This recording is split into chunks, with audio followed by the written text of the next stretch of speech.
how was it going into now the building into when you got your scholarship?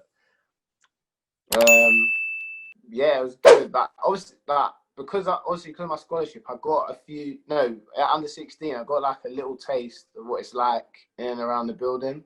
Yeah. But I was once I got my scholarship and I was in. Well, it opened my eyes straight away. So I got my GCSE results. I just finished school.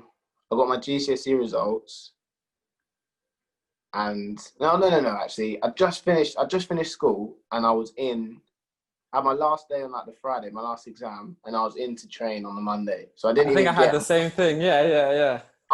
Everyone's got like 8 weeks off, and I'm training already straight away pre-season. So it's like, this is a joke thing. Like, what the hell? And then, so then we start. Obviously, you go in. So you get told like straight away, like what's expected of you, obviously, and then everyone's like gets put in a raffle on whose boots they got clean. Oh yeah. Jobs and stuff like that. So then, but the second years they got to pick their first one, the player they wanted, like because obviously they'd all know who was paying the best money. Yeah. So obviously the best ones were gone by then. And then we just got picked with the last ones. But then, so I got Steve McNulty. He actually, he was decent for you. I'm not gonna lie. Yeah, I remember now.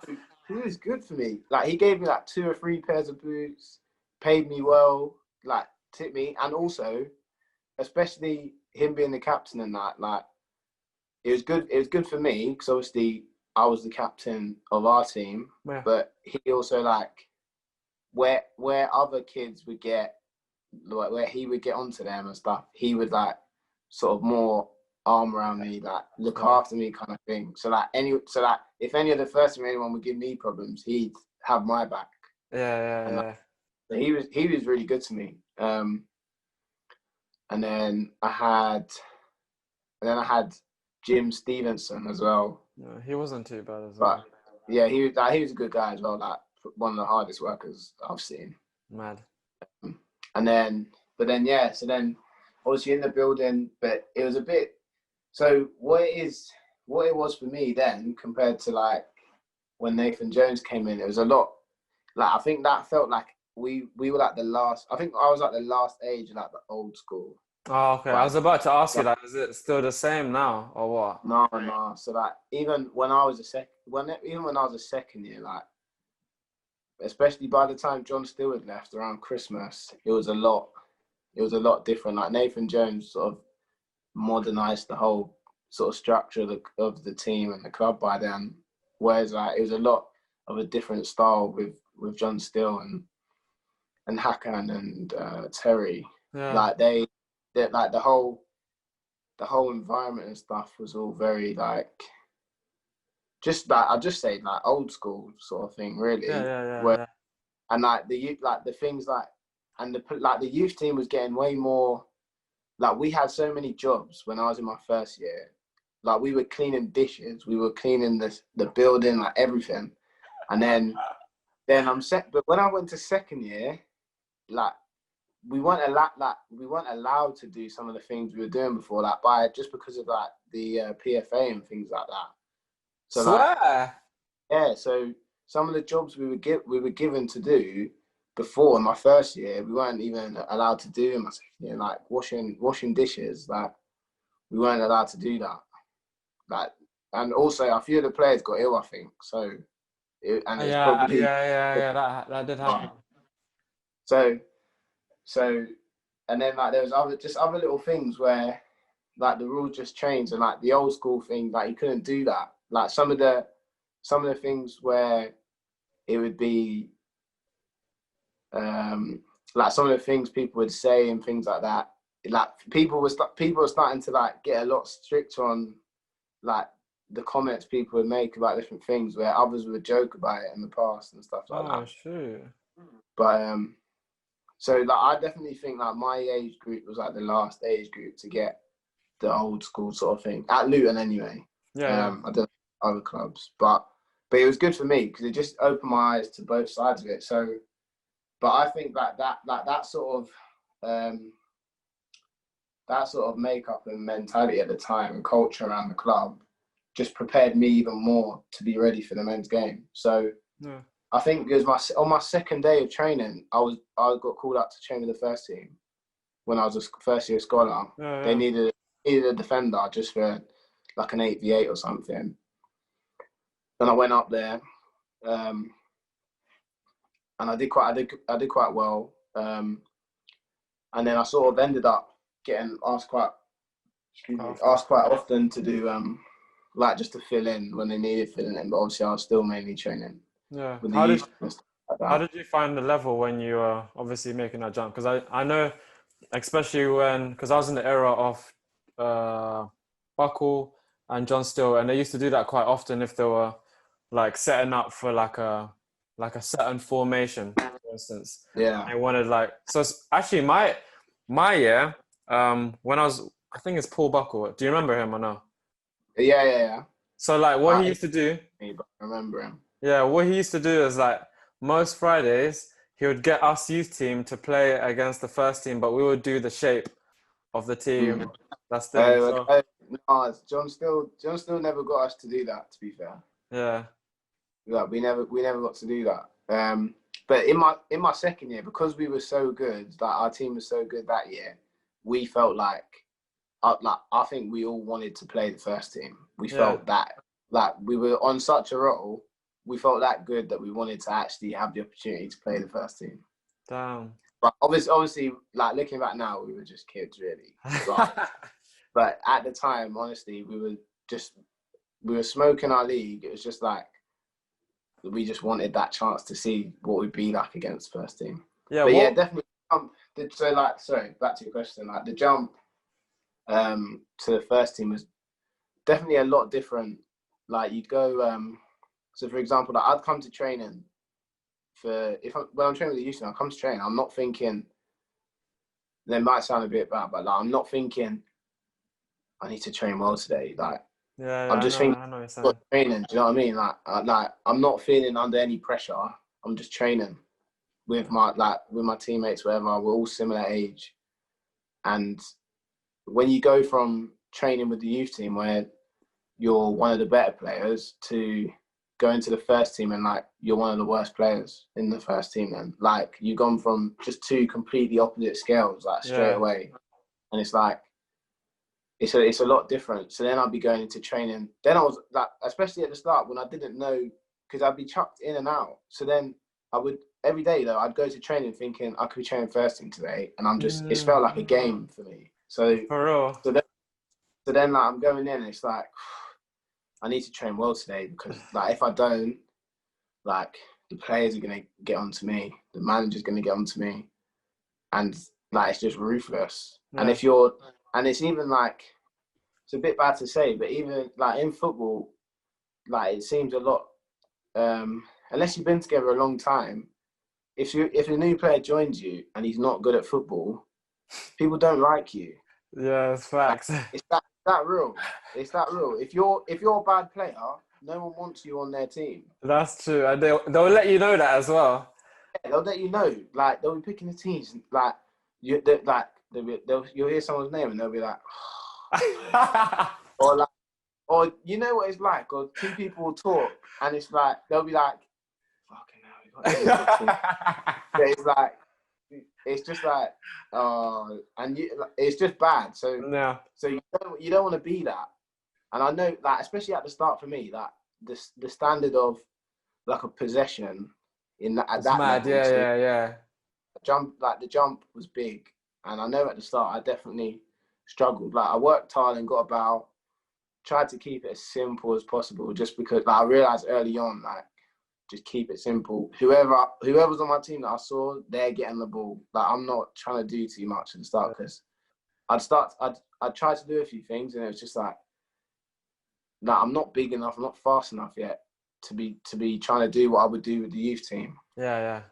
So like that jump up definitely just made me like each training session just felt like a game for me. So I was just like really trying to do everything like preparing as well as I could for training then, which was good. Which was good for me though, because Yeah. that's how I should have been treating the youth team at the time. Like I wasn't like not working hard and doing stuff for the youth team, but your mindset, especially when you know you're not one of the best players, and you have to be on it, because otherwise, and especially it's like all you got to do is like one or two mistakes. And it's funny, like especially because there was a few players.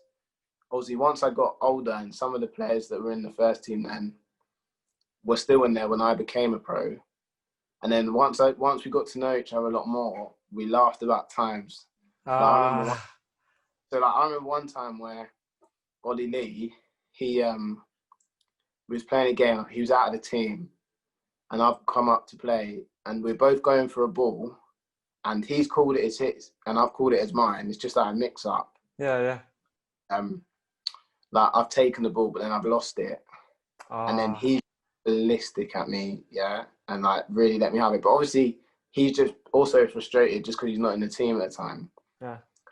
And I was about 17, and I didn't like him after that because he just went nuts at me in front of the whole team, like embarrassed me pretty much. And I was just like, I don't even like this guy, man. What the hell? But then once I was with them more, like I started to get to know him. He was cool. And then like a couple of years later, like we laughed about it. Like I'll just remind him of that time. Obviously, he wouldn't even remember. Yeah. But I was just saying, there's a time where you gave it to me, man. And I was like that hurt me, bro. Yeah, you cheated. Okay. But then, but yeah, so yeah, definitely just the jump up it is big, especially because there's no 21s. Yeah, there that's the wasn't. thing. So it was like you're going from youth team straight to men's football. Yeah. Whereas like a lot of clubs, you've got a 21s where you get that built. You get like a little like bit a more stepping stone kind of thing, isn't it? Yeah, the jump's big. It was really big. Yeah. And, Did you ever feel like with the training stuff? Did you ever feel like if you didn't train well that day, you got picked, you wouldn't get picked again? Yeah, like I literally felt like it felt like then any mistake I would make would be like detrimental to my future at the club, Yeah. even in training. But then it would be like there'd be people playing every week on the weekend who wouldn't even be training well, and I'd be like, "What? Like, how's this even add up? Like I've got to be perfect, and like regular players don't even need to train well, but they'll still play." Yeah. And that I sort of started to find that kind of hard to get my head around, but it was just good for me because it just made me mature a lot quicker.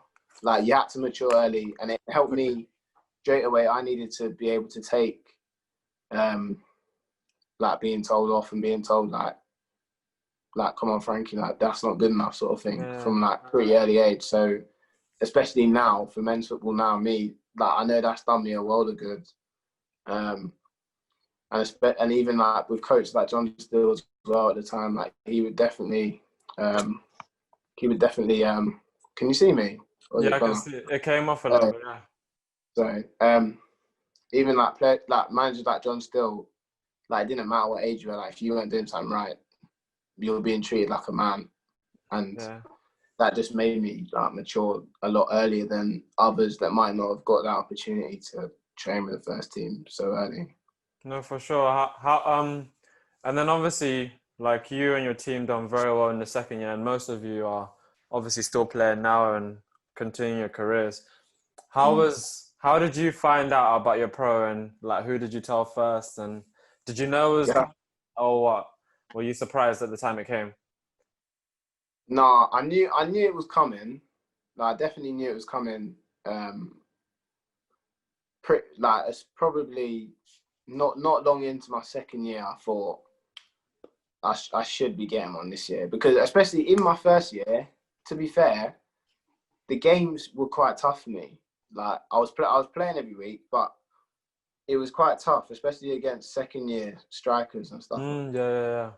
That like it was tough. I still did well, but I had to really be on it. But then in my second year, it all felt very easy for me. Like I remember there was quite a few games where in my first year we'd be playing teams and I'm like, this is a good striker I'm up against today, kind of thing. But then in my second year, I never felt like that. I didn't play any team and ever think I'm gonna have a tough day. But I always thought that I'm gonna dominate my striker definitely today. And to be honest, that's how the whole team felt, because we went unbeaten for that first season. But the way they do it, there's like your league and then a merit league. So Yeah, in that that was first, different. Yeah. so the teams we played, obviously we beat everyone, drew twice to Gillingham twice, and apart from that, but they weren't even like a good team. But we just drew to them twice. They weren't even up there. But yeah. So in my second year, I just felt so. Like I felt so confident. I knew I was ready to do more. So I was training a lot with the first team and stuff. So I was expecting to get something at some point. I just didn't know when. Yeah. And then I think we played South. We were playing Southend. We played Southend reserves at home at Kenilworth Road. And me and JJ. And then after the game, and the authors pulled me and JJ to the side and said, like, look, we want to offer you 2 professional contracts. And then I remember I was leaving. So they said that I was leaving training. Obviously, these times I'm not even driving. I'm getting on a bus from the stadium, then getting a train home, then cycling from the station back to my house. So after they've done that, and straight away I phoned my mum. But then I phoned my mum and told her, but they'd already told her. I swear. Yeah, so I phoned her and said, Mum, they've just offered me a pro. And she was like, yeah, I know. They called me already and told me they were going to after the game. Oh, shit. So she knew before me. So she wasn't even like surprised. And then I can't really remember who else I really spoke to. I would have probably spoke to Jay and said something to him. Yeah. But yeah, no, so then I got offered it. So I was just buzzing the whole way home, really. And then, yeah, but obviously it was good as well because it was me and JJ, and we'd both sort of been playing. We'd both been sort of being put with the first team and been playing quite regularly with the reserves in the reserve league and stuff like that. And obviously we've come all the way through together as well. I've known JJ since we were 8 years old. So for us to get a pro at the same time it was good, obviously. Yeah. But yeah, no, it was good. And then obviously didn't need to really think much, just signed it. And then, yeah, that sort of just made me even more hungry to do well then. No, for sure. How long after that did you like change changing rooms? Because obviously at that time it was just you walk across the hallway and you're in the change room, innit? Nah, so that whole season, me and James were still in the youth team changing room. Yeah. Like we still had our youth team kits. We didn't get given like first team kits or anything like that for the rest of that season. Yeah. We were traveling around with them for every game pretty much, and then we'd play the important ones with the youth team because obviously we still had cup games and stuff like that. Yeah. But yeah, so we were just we had our pros, but we were still just treated like youth team players. It was pretty humbling, to be honest. Yeah. Like we didn't suddenly get pampered or anything like that. We were still doing our jobs, still cleaning the building, still like setting up training, clearing it up. Yeah. So like it didn't really change much except the wage. That's it. Everything else we were doing what we were doing before. But it was good for us. Obviously, when you're traveling around and stuff, you end up having to make the first team teas and all the rest of it, like all that stuff that you don't want to do. But yeah, it was good. Like it's good for us, and it gave us sort of just humbled us, even though we'd been given our pros early. It just still let us know that you're still way off where you need to be at their level. Do you know what I mean? Sure. Did anything change? Because obviously at that time you're already like training with the first team quite frequently. When you then started the next season with them like properly, did you feel any different in terms of like training and being around them, or was it kind of you're used to it now? Yeah, like I sort of no, I definitely felt like part of the team then. By that point, I definitely felt part of the team.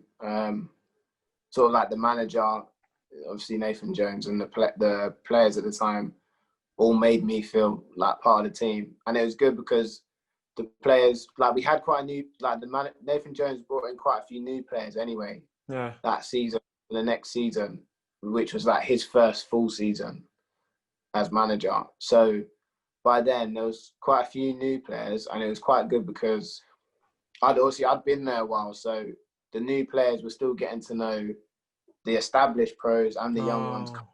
Oh, So it was like a good mix. So everyone sort of valued everyone's opinion and voice, and like we had a meeting early on where the manager said like it doesn't matter sort of who, like if it's me saying it as a kid or one of the experienced ones like Johnny Mullins at the time or Alan Sheehan or whatever. yeah. He'd be like anyone can say anything and everyone's opinion's valid sort of thing. That's good. Yeah. Which was good, and I think it helped me have a bit more confidence. And there was a couple of times, especially on that tour, and we went to Hungary for pre-season, and like there was a few meetings we had where I got up and spoke, and like the team listened, and no one like was like taking the mick out of me or not Yeah. trying to, like they're all really respectful, and like that was quite good for me. But yeah, I found the training, it was hard, don't get me wrong, it was definitely hard, but I was sort of, by then I felt sort of prepared for it. Yeah. Whereas like there's a couple others who got pros and did that where they might not have been, like some players I think sort of needed a 21s. But because me and JJ had about 6 months of training most days with the first team, we were a bit more prepared for it and knew what to expect. True. Did anything, obviously you were with them promotion after promotion after promotion. Did anything change within the standards then? Or was Yeah, it? definitely year by year, the team was just getting better and better. Yeah. Um, um, Obviously, on the game side of it, like especially in terms of league games, like obviously JJ must have played 100 games for Luton, Yeah. and like he'd probably be able to notice the difference, probably more than me in terms of the quality of opposition and things like that. Yeah. Obviously, I was still training with them every day. The like definitely the team was getting better and better. Obviously, the higher we were going, the more quality players we were attracting and signing. So especially by the time we're in the championship, we're having we got a handful of internationals now. Yeah. Whereas in League Two we had none, maybe one at the time. Like we didn't really have any, and the standard just increased. Obviously, the quality of training ground and stuff increased too because we got a new training ground. Yeah, I heard that. So by wasn't it? Maybe it might have been by the start of my maybe halfway through my. I know after my first year pro, we had a new training ground. Wow. So obviously that just upped the standard of training anyway as a whole because the equipment's better, the pitches are better. So the passing, so that things like the passing drills and stuff like that are just now it's really popping. Yeah. And the standard definitely improved loads. Like as we just get high and high and just started signing better players. Leroy, what are you taking?